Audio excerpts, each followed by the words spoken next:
Okay, now we are getting prepared to have online Sara Haboubi, that she's an NLP master coach and trainer with an experience than more than 20 years.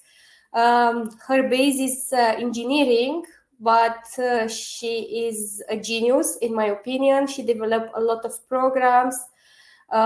She can help in a lot of directions with learning, with dyslexia. She's working with schools as well, and she's having her courses for NLP. So if anyone is interested to learn more about NLP, you can reach her after the summit and join her course. You will have an amazing session with her. She is a perfectionist and a hard worker. So I will let her prepare and get ready. And I want to thank again to our partners, Cocktails and Connection, and our sponsor, Rise Kombucha, for their efforts to be with us today. So have an amazing session with Sara and see you later.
Welcome back, everyone. So we are ready to have online Sara Haboubi. Welcome back, everyone. And I will.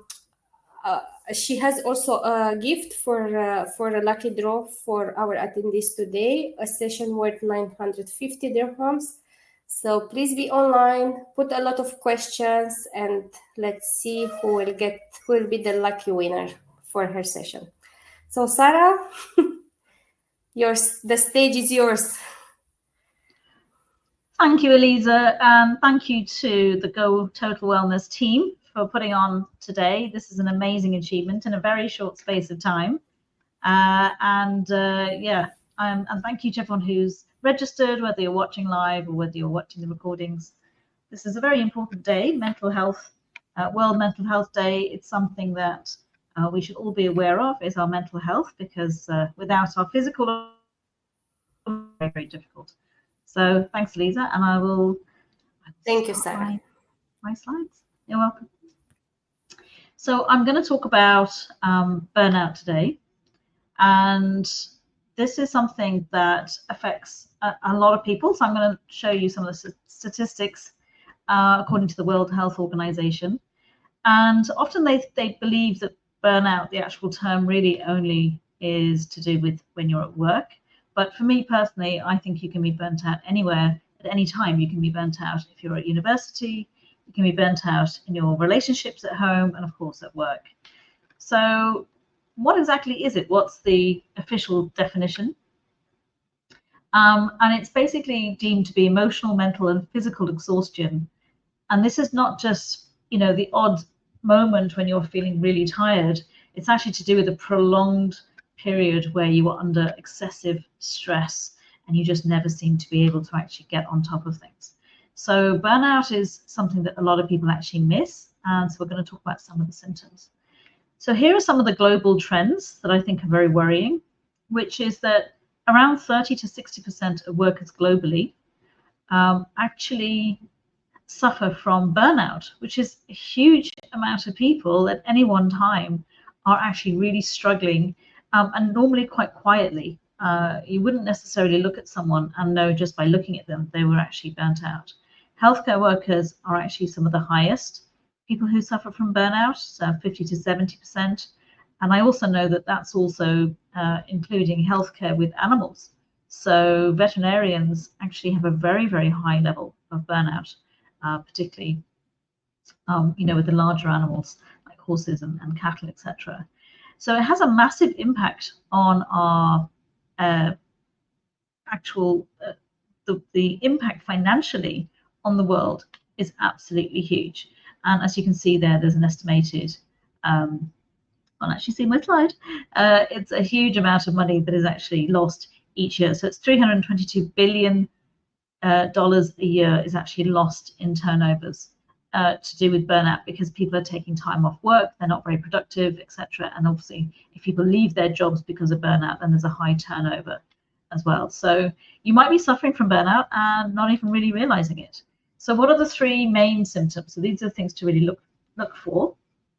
I've got emotional, physical, and then behavioral as well. So obviously emotional, you're feeling really overwhelmed. Everything is just getting on top of you. It's very hard for you to actually respond in a way that is calm and measured.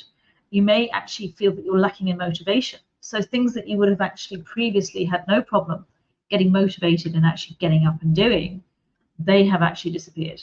And of course, huge amounts of frustration. So you might have a very short fuse. You might find yourself getting really angry, probably with your nearest and dearest, because that's what we tend to do. We tend to take our frustration out on the people who are closest to us, and just feeling as if you just can't get on top of your emotional stress. Then you've obviously got physical signs, so chronic fatigue. So chronic fatigue is where it doesn't matter how much you've actually rested and how much sleep you've had. When you wake up, you still feel absolutely exhausted. It's like your battery is just never recharging. Headaches is a very common symptom of burnout, and that's because of all the tension and stress that's going on inside your head, but also your neck and your shoulders. When we're in emotional tension, our body goes into that physical tension as well. So you can get a lot of headaches, you can get a lot of neck ache, backache, etc. And of course, sleep disturbances. The quality of your sleep will very much depend on the quality of your day. So if you've had a very stressful day and you've had a lot going on and your mind has been racing all day, trying to unwind enough and actually sleep well that night is going to be very, very challenging. And of course, then there's a temptation to maybe have something to help you sleep, whether it's a sleeping tablet or something else. And then in the morning, you're still not feeling great because it's not a natural sleep. And then, of course, you're probably having coffee and sugar to wake you up, probably eating the wrong things because you just want to get that boost of energy. And then you end up in a vicious cycle. And I don't know about you guys, but I've always felt that when I've had a really hectic day and there's a lot going on and I'm worrying about a lot, whilst you're busy, you're not really thinking about it. And then you could be lying in bed. And of course, all of that then starts turning up inside your brain, and you can't sleep, because when you're anxious and you're worried, your body thinks you're in danger. So we're not designed to sleep when we're feeling that way. And then, of course, you have the behavioral signs. So this comes very much from the emotional response. So you've got people, when they start to get burnt out, it's like they're really almost like they're underwater when they're working. So it's very hard for them to actually be effective and be efficient. And they start to kind of lose control almost of their work, in terms of maybe underestimating how long something's going to take now, or overestimating how quickly, or how well they can actually do it. And that then starts to add in and becomes a real cycle, because of course, if you're not performing, you start to worry about your security of your job, and you're going to be found out that things are not working. And a lot of people feel very embarrassed about being burnt out, because it's almost as if they feel like they're weak in some way. And so you might notice that maybe you, or maybe one of your colleagues, is starting to become a bit withdrawn, maybe not quite kind of as chatty as usual, maybe not around the water cooler, or just not going out if there's work due, things like that, just not really participating as much and feeling and they look very isolated, and you might be feeling very isolated. And of course that comes down to that irritability with people as well. It's just almost, it's just too much, and not being able to have sort of just normal chit chat, normal sort of conversations can be very, very challenging. So watch out for those. Of course, they happen from time to time as well. But what we're looking for really is like a prolonged period of this going on and things just not really getting, any better. So where does it come from? Obviously, we've got external stressors. So things like workplace pressure. So obviously, if business is not going great, there's a lot more pressure. Maybe someone's left. Maybe there's a high turnover of staff where you're working. And so every time someone leaves, maybe your workload starts to increase, or maybe just work is coming in and maybe things are going really well at work in terms of business, but that's putting a lot of pressure on that person. And it could also be, of course, the workplace culture. Lots of, and of course, living in Dubai, we have a whole mixing pot, a melting pot of different cultures. So sometimes it's navigating what's expected of you at work and, wanting to try to obviously do your best, but ending up in that sort of, quicksand almost of the more you're doing and the more burnt out you get, the less you're actually achieving. And of course, there could be personal demands as well. Most of us have got partners and children, maybe even elderly parents as well. So, certainly my age group in the 50s often have children at school, university, and then elderly parents. So there's still very much, you're now moving out of the sort of young childhood phase, but they still need a lot of help. I know I have two teenage boys, and your elderly parents maybe need some help, or maybe they don't live here, so it's a constant worry. Then you have internal factors that actually play probably an even bigger role, I actually believe. Perfectionism, so just almost feeling that you can't actually do it until it's absolutely perfect. So perfectionism and procrastination are actually sometimes two sides of the same coin. So you might feel like you're not getting something done, and the reason is because you're afraid of starting it and it's not completed properly or 100%. So there's almost that thing of, if it's not done properly, I'm not going to do it. Unconsciously, that's what's driving it. Something that affects over 95% of the population is something called imposter syndrome. I've just realized I haven't plugged my mic in, so I'm hoping the sound has been okay so far. Let me just do that.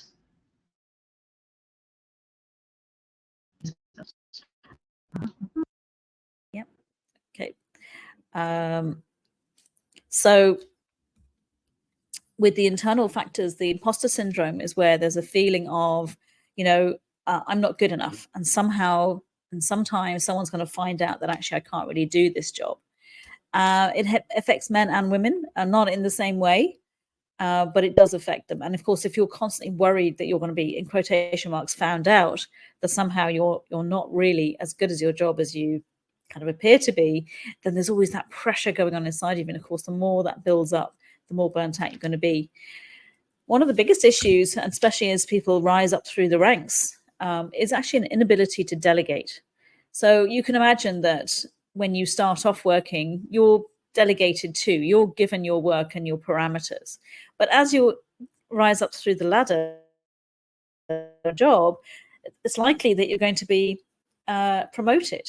And of course, a lot of people, when they're promoted, they often get into a position where their skill set is now completely different what's required.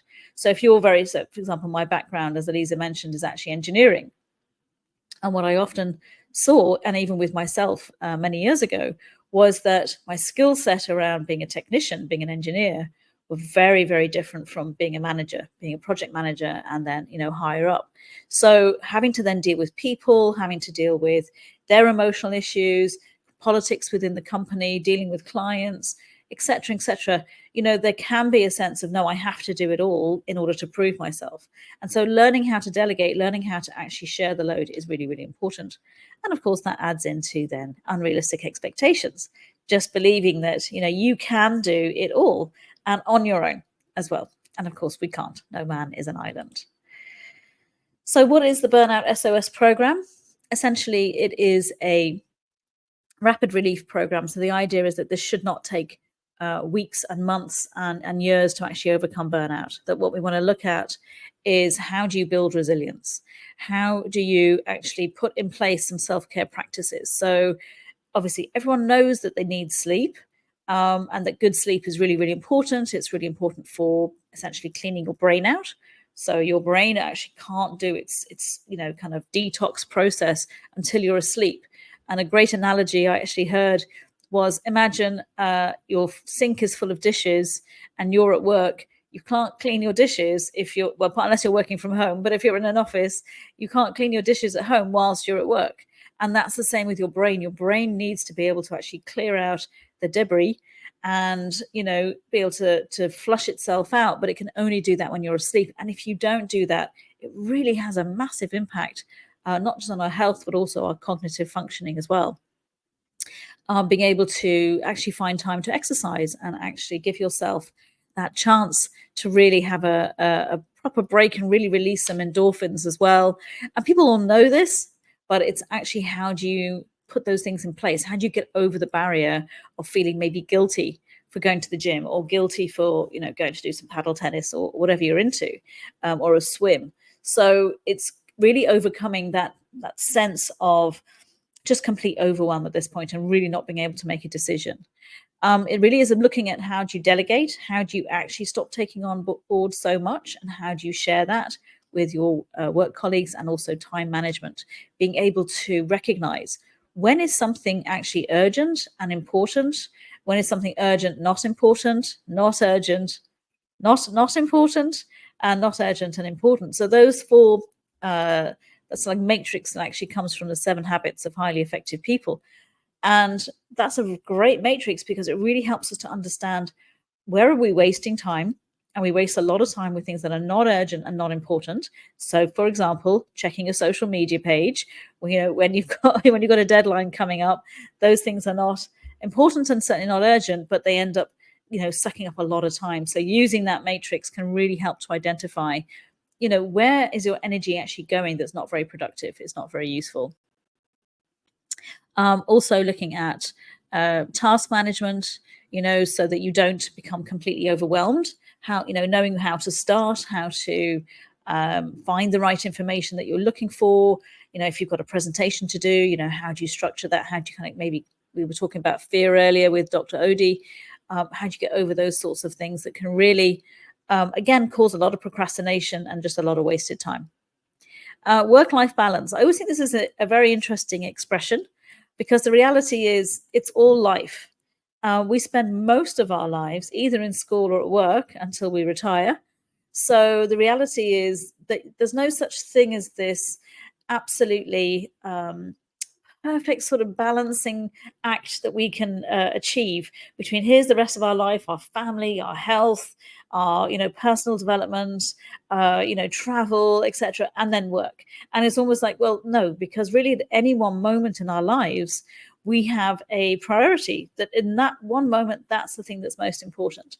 So if you're at work and you get a phone call from your child's school and you have, your child is sick, that becomes your priority, regardless of how well you're trying to sort of balance your time. And we have no prediction. We have no way of knowing, in any one day, what is actually going to happen and what could be the priority for that day.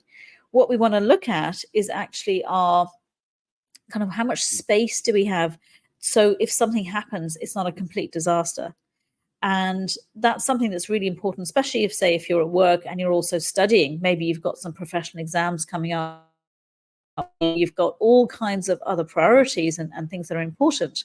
How do you make sure that you build in some leeway, so that if something does happen, you're not so stressed and burnt and completely stretched, so that actually it's very hard to then kind of recover from that.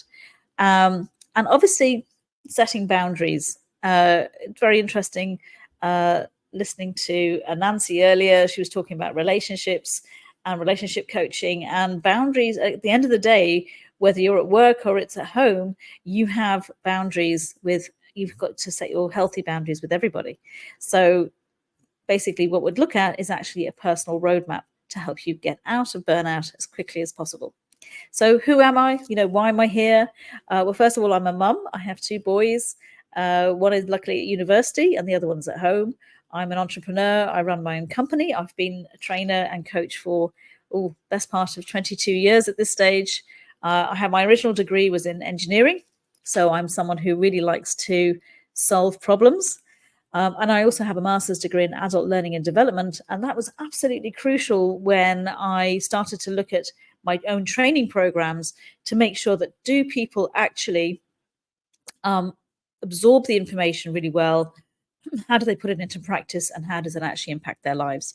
I've been an NLP coach, master coach and trainer for over 20 years.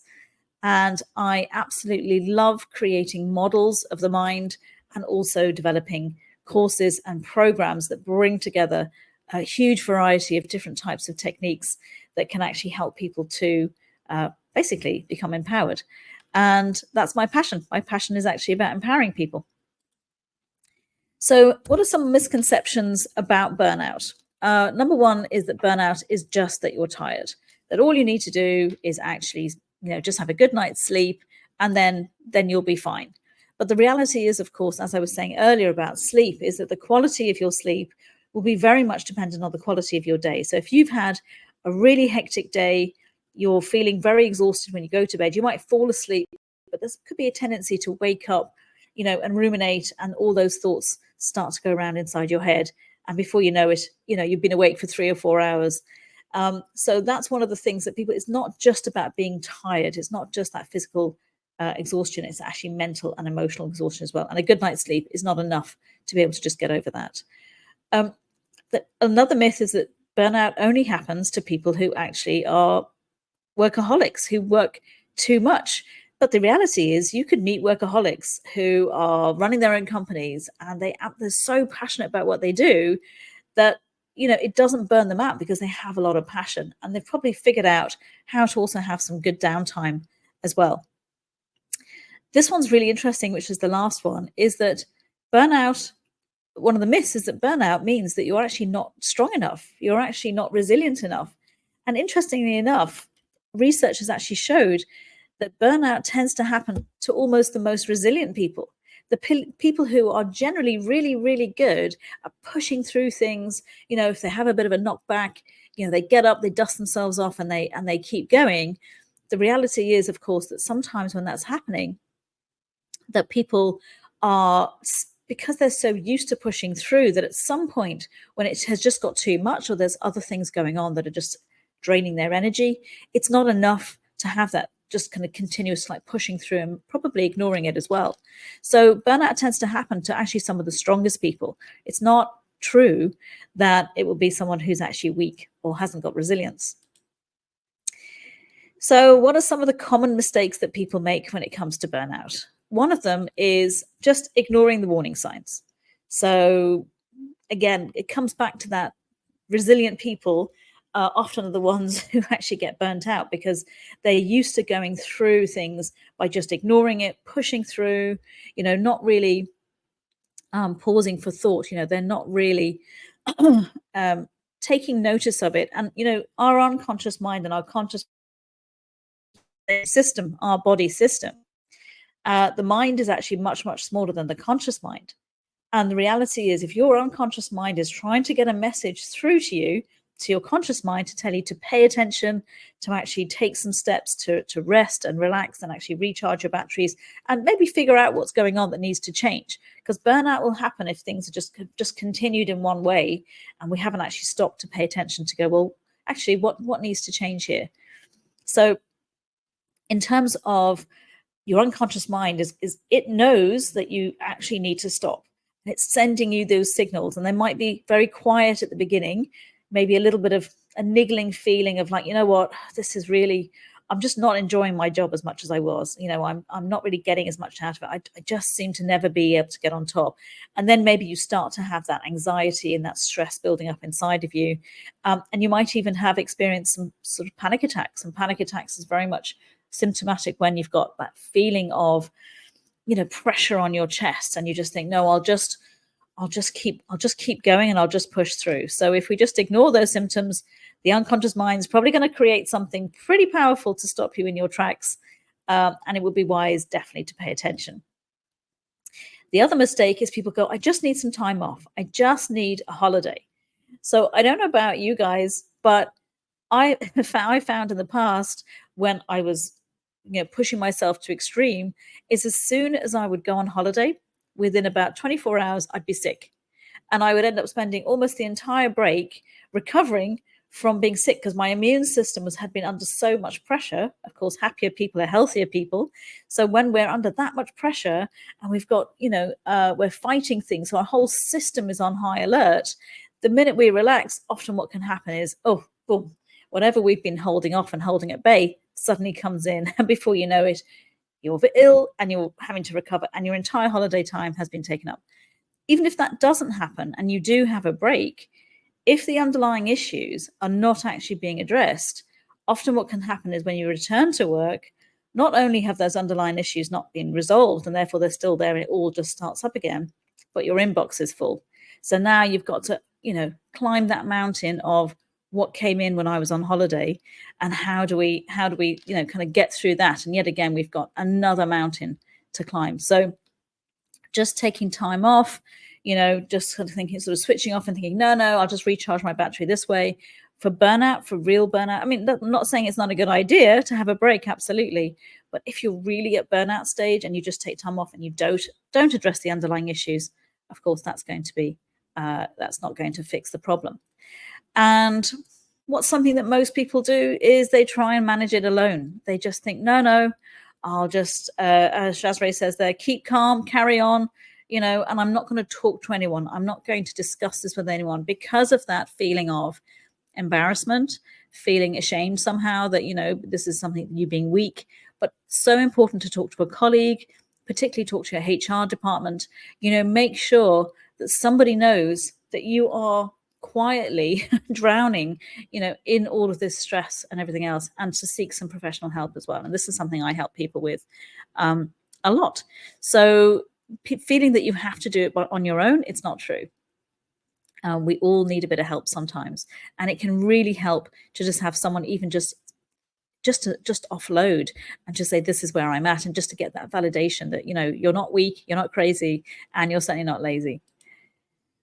So what are some of the simple solutions? So we're going to go through each one of these, and I'll just give you kind of an overview of them. So the first one is about really getting present, being grounded. Grounding was mentioned before, I think, by Nancy as well. Being grounded and present and centered can actually, in a moment, literally in the space of 2 or 3 minutes, totally change your emotional state. Can also be about forging healthy boundaries, so learning how to say no to people so that you start to delegate, you stop taking on board so many things. And my favorite, because I call myself an ex-people pleaser, is to stop being a people pleaser and to actually be your authentic self. Because if you're not being who you really are, you're trying to be someone that you think everyone else likes, then that's going to be something very, very difficult for you to maintain in the long run. So I'm going to take you through a grounding process. This is something that I learned way back in 2010. And it actually comes from an area called Energetic NLP. So those of you who know about NLP, you may not have heard of Energetic NLP. And Energetic NLP basically refers to the fact that we are all energetic beings. We live in an energetic universe. I'm energy, your thoughts are energy, your emotions are energy, your physical body is energy. So everything we do is a form of energy. And if we're not paying attention to our energy and what's happening physically inside of us, then what's happening is your body is just pulled in lots and lots of different directions. And in terms about being present and actually here in the moment, the power of it is down to the fact that your body has no idea if what you're thinking about is actually real or imagined. So if you're thinking about a memory that was very painful, or there was a lot of anger or fear in that memory, then every time you think about it and you bring it up into your conscious mind, your body thinks that you're there again, and it will actually react in that way. So being aware of, and also if you're worrying about the future. So anxiety is actually imagining something that may or may not happen in the future. And again, as you're thinking about it, your body thinks it's real. So it goes into that system of basically wanting to protect you, because that's its number one job. And it doesn't know that this is just your imagination. It has no idea. It's only following your instructions based on your emotional state. So being present, actually coming into the moment and being really connected with what's happening right here, right now, is a really fantastic way. And now it doesn't solve all the problems, but what it does is in that moment, it's like a little reset. So as the day goes on and your stress goes up, if you know how to ground yourself and actually come back into the present moment, it's like a little reset. It'll bring you back down to a lower level of stress. And rather than your stress building up and building up and building up, you actually keep coming back to this kind of much more manageable level. I remember doing this with a CFO of a company, and she said, one of the things that she was struggling with at work was that she would sit down at her desk, and within 2 minutes, so we did some boundary setting as well, within 2 minutes, she would have someone come in, and she'd just be starting with her own work, and she'd be asked a question, and so she'd be dragged into that conversation. And then a couple of minutes later, she'd be, trying to get back to her work, and someone else would come in and knock on the door, and she was constantly being pulled away from her focus and attention. And when I taught her how to do this, the next time I saw her, she said, this is like a piece of magic.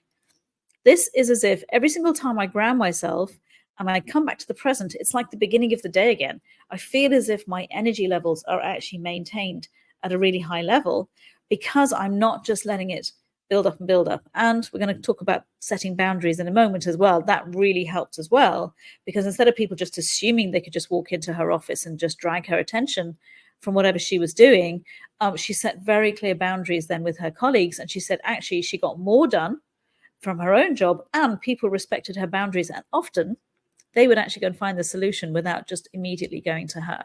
So that's a big pitfall when you're a manager and you're at a high level, is people constantly coming to you, asking you questions, etc. So I'm going to take you through the grounding process. This is something for you that you can, if you use throughout the day, but particularly before you go to sleep, can make a huge, huge impact. I love really simple tools that are really powerful and really effective. So don't dismiss the power of grounding.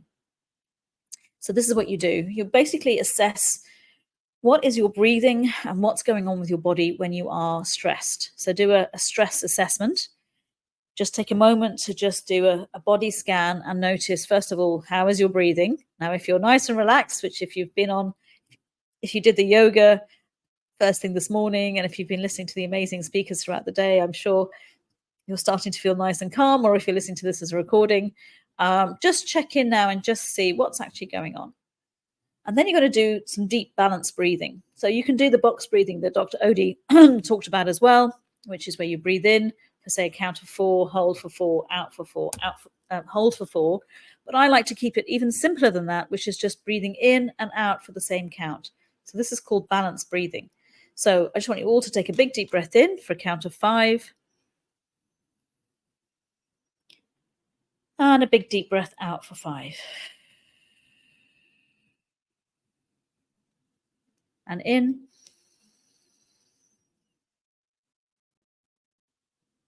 And out. And you're going to keep doing that balanced breathing as I'm and what I want you to notice and pay attention, because we don't tend to pay attention to our bodies, is what actually happens on the exhale. And what you should notice is that immediately you exhale, your body instantaneously relaxes. It's involuntary. It actually has to do that because that's our parasympathetic system kicking in. When we inhale, it's our sympathetic system, and that's the part of us that makes us feel alert. And obviously, if you go too far up the sympathetic system, you become very anxious and stressed. But if you do a balanced breathing, you are actually indirectly controlling your autonomic nervous system. So you will actually bring your whole body, and you might, if you've been very stressed for a long time, you might want to do an in breath for 5 and an out breath, in for 4, out for 5, or in for 5, out for 6, a slightly longer exhale, which will actually bring you further down into your parasympathetic system. So you continue to do your balanced breathing. It takes me longer to teach people to do this than it actually takes to work, so bear with me. So you keep doing a balanced breathing. And as you're doing that, you'll also bring your attention to your feet. So however you're sitting now, just make sure you've got your feet flat on the floor. And I want you to imagine in your mind's eye that from the soles of your feet, you have roots like a tree descending all the way down into the center of the earth, really far to the left and to the right, behind you and in front of you. And you just imagine those roots going all the way down, right the way down to the earth, which contains all of the nutrients. We come from the earth, we go back to the earth. So just really connect in. We live very disconnected lives from nature. We live in concrete buildings. We are wearing artificial material on our feet. We walk on concrete pavements, etc. We're not really often very connected to the ground. And we know from research that if you actually spend time in nature, with your feet barefoot on the grass, or, in forests or in the ocean, it actually we naturally start to relax. We actually absorb those negative ions, which actually really help to regenerate and actually recharge us as well. But you can just do this in your imagination, especially if you're sitting at work. So just imagine those roots going all the way down. And then now, on your next exhale, I want you to just, wherever you were holding your stress in your body, so when you did your body scan, you should have noticed where you're feeling any tightness, any contraction. And as you exhale, you just imagine that energy that's just trapped is actually just flowing down through your body, through your legs, through your feet, and out into the earth, and just dissipating into the earth from your roots. So every exhale, your body is just relaxing more and more. And then you can add in a final part, which is on the inhale. Just imagine that you're going to breathe that lovely, lovely, nurturing earth energy up through your roots, up into your body. So just imagine charging your body with nature and natural energy. And on the exhale, you just continue to release any stress and tension that's in your body.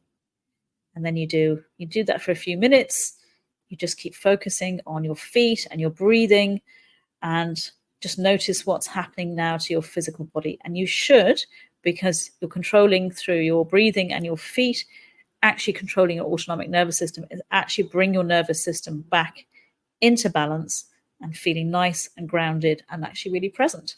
I often get people to just look around the room once they've done that. And it's quite interesting how the room, the colors seem brighter, everything, suddenly they're paying attention to reality, what's really here, right now, and out of their heads. And you can just do that throughout the day. So as I said, it takes me longer to teach you how to do that than actually for you to carry that out. So if you find yourself starting to feel that overwhelm, just find a nice, quiet, private space, just 2-3 minutes of just feeling your feet. Just that 2 or 3 minutes will just, your body actually feels like it's had a big rest. It's really, really interesting. And it just brings your stress right the way down. And when I was taught this, I was gobsmacked. I was like, wow, this is so simple and it's so powerful. And the more you do it, the more you want to do it. And I know it works because it works with 5-year-olds in schools, because I teach a lot of teachers how to do this as well. And it can really make a huge difference to us at any age. So healthy boundaries, a lot of us find it really, really hard to say no. So if someone is asking you to do something, and as we know, there's a saying, if you want something done, ask a busy person. My theory is that actually the reason why you ask a busy person is because they're busy, because they can't say no.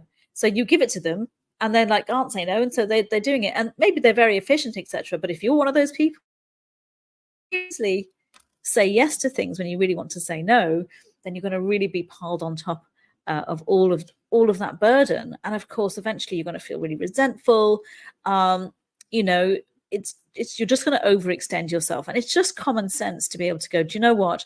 Actually saying no does not mean you're going to upset anybody. If you really can't do it, or it's something that's not in your remit, etc., then it's really important to recognize that actually the ability to say no is like a superpower. And I know that every single one of us also knows somebody who's really good at saying no, who's really got great healthy boundaries. And an unhealthy boundary is one of these. It's either completely open, so no boundary at all between you and the rest of the world, which means that everything that comes into your life, it's there. It's all completely piled on top of you, and it's right in your space before you even know it. And the opposite is also an unhealthy boundary, where you've just got a shutter or a brick wall, or just a solid boundary between you and the rest of the world, where you've just closed yourself off, closed yourself in. And often people flip between the two. if you've got a very open boundary and everyone's piling everything on top of you, you might get to the point where you just kind of snap, and then the shutter comes down and the barrier comes down, and then you withdraw. And you're kind of flipping between those two, and neither of them are healthy. Because if you have a solid boundary, okay, maybe you're keeping a lot of the bad stuff out, but you're also keeping the good stuff out too. It doesn't discriminate. It's just going to keep everything away from you and you very isolated. And of course, that leads into feeling more withdrawn, etc. So I want you to think about somebody in your life who actually has really good, healthy boundaries. And I want you to think about when that where the boundary is, not to cross that boundary with them. And I want you to think about how you think about them. And the reality is you probably admire them. You don't get upset if they say no. You know that when they say yes, they really mean it. And that a no is done not because they're being rude or anything else, but they've got that healthy boundary. They know when a no is. So I want you to imagine that you are like that person. I want you to imagine that you have a healthy boundary, and just using your imagination, just tune into the space around you and the edge of that space, about arm's length, and just notice at that edge of that space, if you could imagine it's made of something, what would it be, so that you allow what you need into your life and you keep what you don't need out. So it could be gossip, it could be other people's emotional stress, it can be other people's opinion even of you, or society pressures, things that, the world is pretty chaotic. So I'll give you mine. I'll tell you what mine is like. Mine is like golden chain mail. And the reason it's that is because it's flexible, it's strong, it does have gaps. There are gaps between the chain mail. So things that I need and things that are good for me come into my life.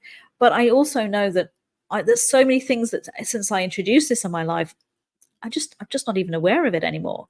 The things that really stress me out, that really pulled my attention away from my focus, by actually installing this kind of in my imagination, and the intention is to have this protective barrier around me. And I found it really, really powerful. And again, I work with any age, and I love doing this with children as well, that they have this sort of protective boundary around them so that they don't feel like they're overwhelmed. But it also works with the C-suite executives as well, who, are very busy and have a lot of responsibility. So it's recognizing when to say yes and when to say no, and having that healthy boundary. And I promise you, people will respect you far more if you have a healthy boundary than if you just say yes to everything. That's very hard to respect someone who's like that. As I said, I'm an ex-people pleaser. And I always felt that I had to be somebody different depending on who I was with, because I had a lot of imposter syndrome, especially when I worked as an engineer. I always felt like, I wasn't good enough. It's one of the most common problems in the world, is people thinking, who am I to kind of have success? Who am I to have what I want in life? And wanting to sort of be a chameleon almost and try to fit in with people depending on who they were or what I imagined I thought that they wanted from me. And of course, if you're doing that, if you're always sort of giving, but you're not receiving, if you're always giving of yourself and wanting other people to be okay and to be happy, that is definitely going to lead to burnout. It's definitely feeling as if you are absolutely drained, because energy is something that if you're giving away unwittingly, then you have to know how to basically bring that back. And it is about being really authentic. Being authentic means to get rid of any old, disempowering, limiting beliefs or decisions that you might have carrying around with you, and anything that is not you will always cause you tension and stress. So if you're getting to a stage of burnout, what may have happened is that some of those beliefs that you have adopted, normally from when we're younger, and again, Dr. Odie talked about, your childhood and the past and an event that may have happened that then set up this kind of belief and this decision that you then trying to avoid to be in those same situations again. It's not the fear of the unknown, which I think is amazing to hear that talk. So if you haven't heard it, do listen to the recording, because it's so powerful and it's so true. We think we can't be ourselves because maybe at some point in the past somebody rejected us, or someone laughed at us or did something. So it's really important to investigate and actually find out what's the origin of your current stress. It's very easy to say it's work, it's very easy to say it's relationships or children or elderly parents or whatever it is, or the government or the environment or wherever you are in the world, whatever's going on. But the reality is actually it's always about our internal processes and how we are choosing to react to those external stresses. So those are my 3 big tips. And I have some sort of final thoughts for you before I go to any questions, if there are any questions. And I've read hundreds of books. I've done so many courses, and there's a couple of things that I always carry with me, which I find really, really powerful. Again, I told you I like to really simple stuff that has a big impact. Let's not complicate things. Life's complicated enough. So one of the things is that to always begin with the end in mind. Again, this comes from the 7 Habits of Highly Effective People. And often when we're doing something, we can be a bit scattered in our approach. We don't quite know where it is that we're going. Yes, it is about goal setting, but it's not goal setting to set it in stone. It's to know, it's kind of basically program your inner sat nav. It's to give some instruction to your unconscious mind for you to actually be able to make good decisions on a daily basis, and even like a day, minute by minute basis. We're always, throughout the whole day, we are making decisions and choices as to what to do, what to say, where to go, what to wear. It doesn't matter. Every single point of the day is a decision point. If you don't know where you're going, if you haven't got your kind of end goal in mind, then when it gets to a decision point, it's very easy, and it's easier to make a decision that in that moment makes you feel better, but maybe doesn't take you towards your goal. And I think Dr. Odie again touched on that, which is, goal setting without clearing up the past can actually be pretty difficult.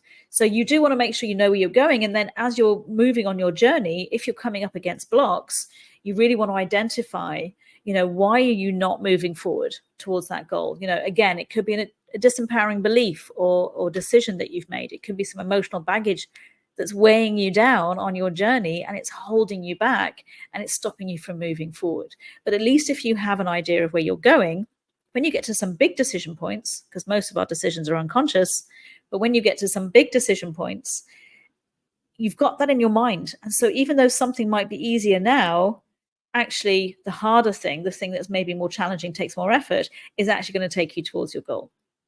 I'll give you a very simple example of my own life, because everything I talk about I use, which was when I was doing my master's degree. And this was many years ago. This was over 10 years ago. And my children at the time were 2 and 5. So they were just little kids. One was in creche, one had just started school. My husband was working away a lot, so I was like a single mom during the week. I had a very busy coaching practice. I also had a training school, and I decided to do a master's. Don't ask me. I am a bit crazy that way. So there was a huge amount of pressure, on me.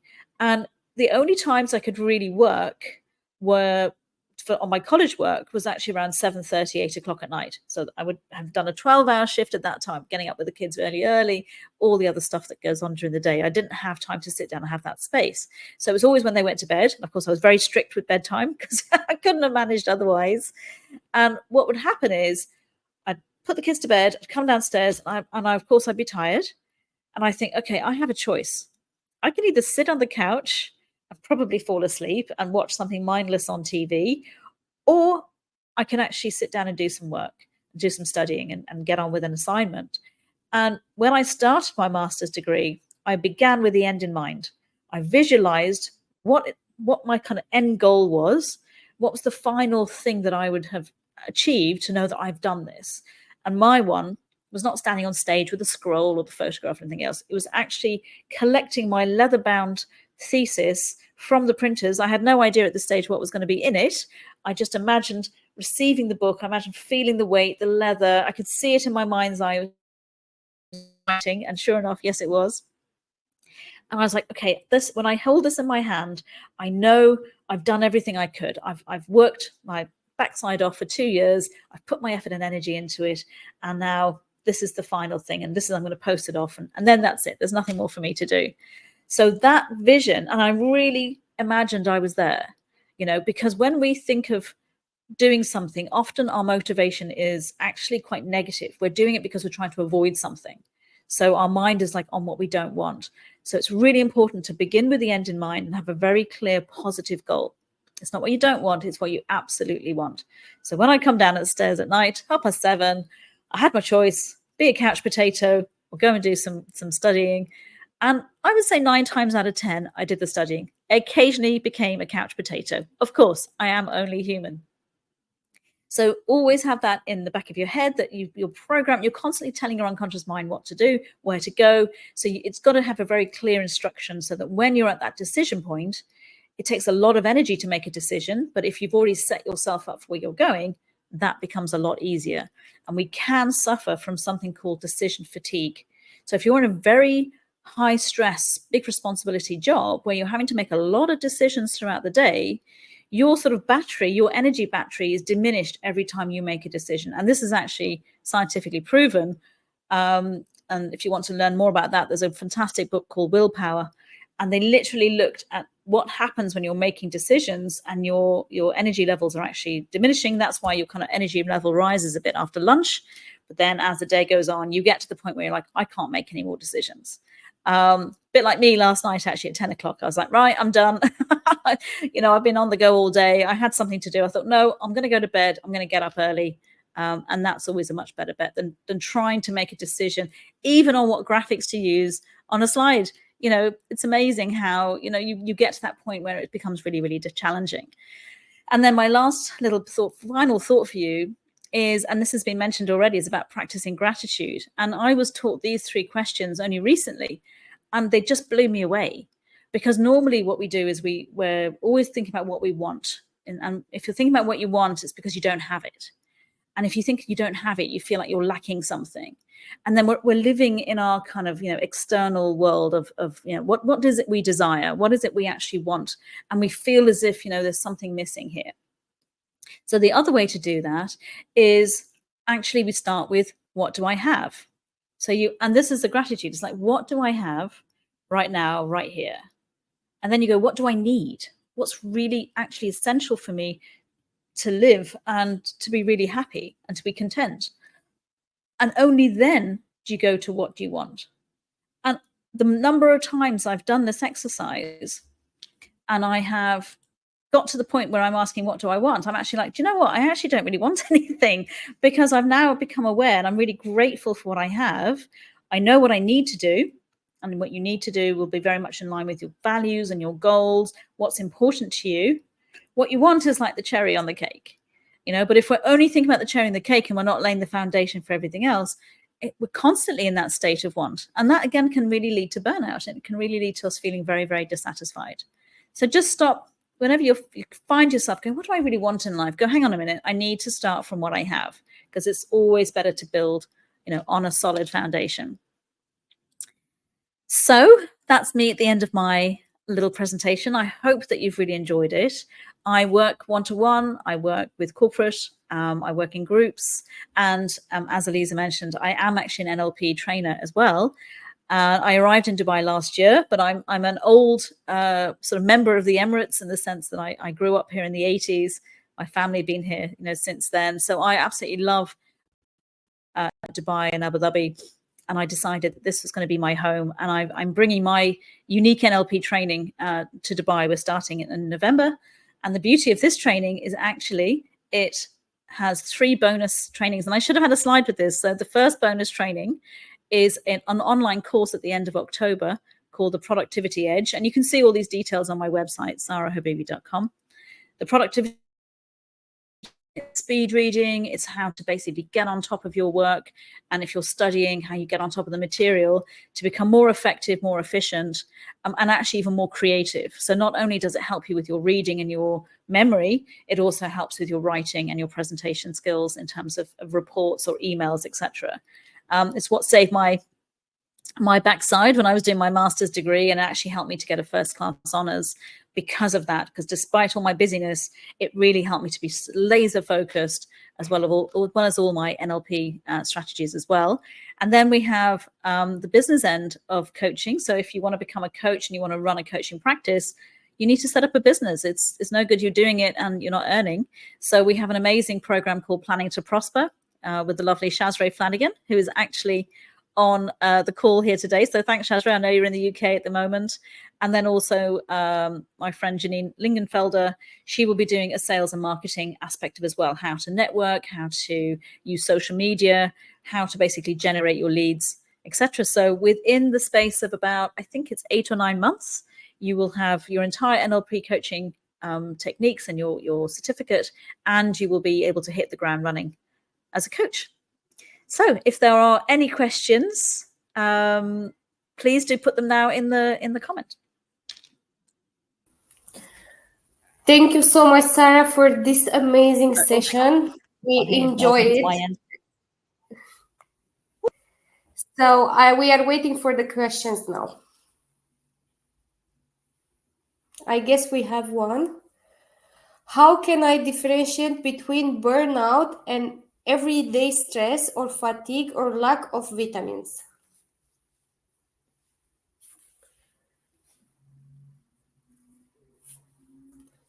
Your mic.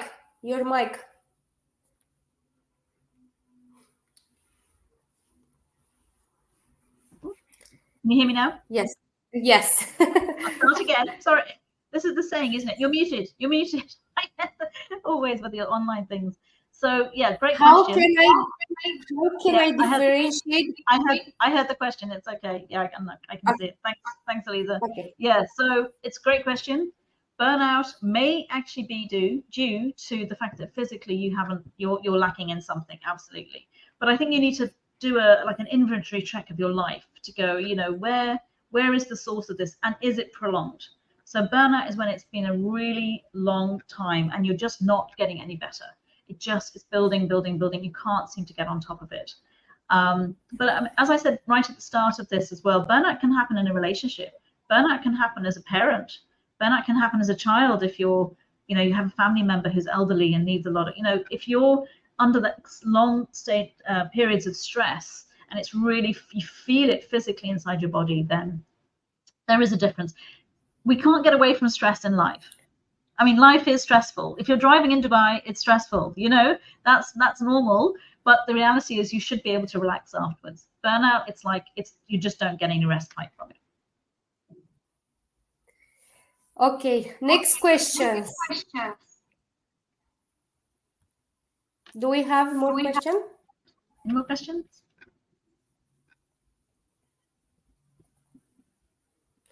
How can I recognize burnout in myself? Yeah, it's great. Good question again, because we can just be pushing through, and I think it's when you become really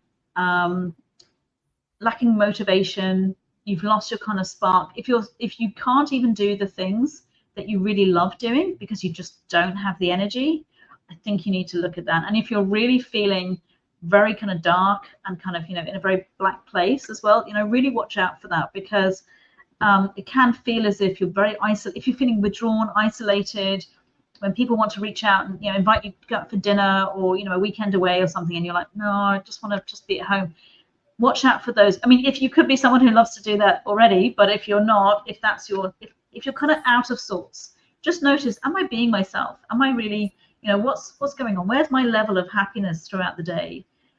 Where's my general sort of, I always think there's like a baseline of happiness, and we kind of operate around that baseline. And if that's dropped and you feel as if you're just not able to lift yourself up out of that, get some help. Just make a phone call. It's very simple, and it's not going to take you months to get over this. It really isn't. Okay, next question. And how can I support a colleague or a friend who is experiencing burnout? Yeah, wow, great question.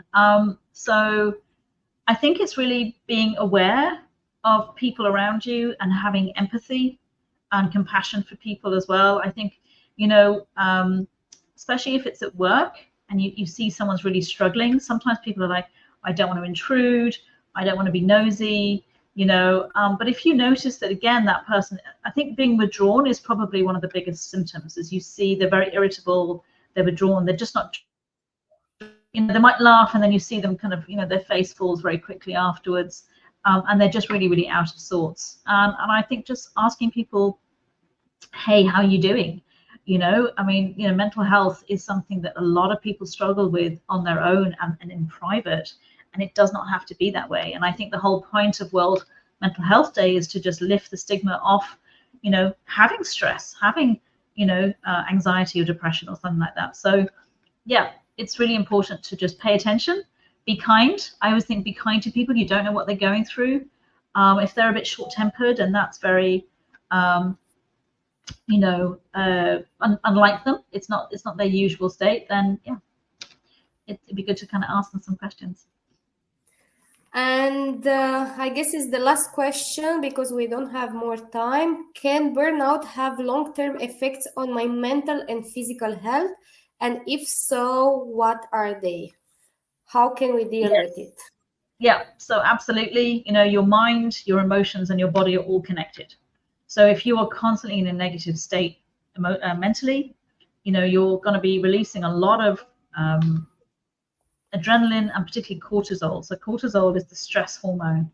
And we are not actually designed for long-term release of cortisol. We're not actually built that way, because most of the cortisol that we would have experienced before the modern era would have just been, you know, staying alive physically, and, you know, if you're under attack or whatever. Whereas actually we don't really have a lot of those same threats to our body, but it's mainly from our mind, is what we're thinking about. But your body doesn't know the difference. If it's experiencing stress, it thinks you're under attack. And they've actually done studies with something called an ACE score, which is an adverse childhood experience versus long-term health. And what they found is that actually the higher the ACE score, and I'm not saying that it's just to do with childhood experiences, but this is what they found with cortisol, that because there was this chronic cortisol, long-term, was that person was under stress, that their long-term health actually had deteriorated. So we know categorically that cortisol and health are absolutely intertwined. So yeah, and health can be all kinds of things. It can be autoimmune conditions because your body is just going into that constant stress. It can be heart, you know, I mean, we see a lot of people who, you know, have risen to the ranks of their jobs and they're very busy and everything else. And you do see a lot of heart conditions from stress. You know, you just cannot put your body through that kind of stuff. So it's very wise to mind yourself, mind your body, mind your emotional state, and really, and to deal with it. Well, I've kind of given you some 3 little tips there. But if you want some kind of more what do you call it, comprehensive session, etc., then you know, you can talk to me and we can look at how you can basically reframe, change your mindset, be more resilient. So for me, it's about having a healthier mind, a fitter mind, being able to be more agile in your thinking, and also to have better resilience as well. Thank you so much, Sarah. Now we need to choose the winner for the lucky draw, a session worth 950 dirhams with Sarah. Okay, so let me just see who made comments while I was here. I wasn't really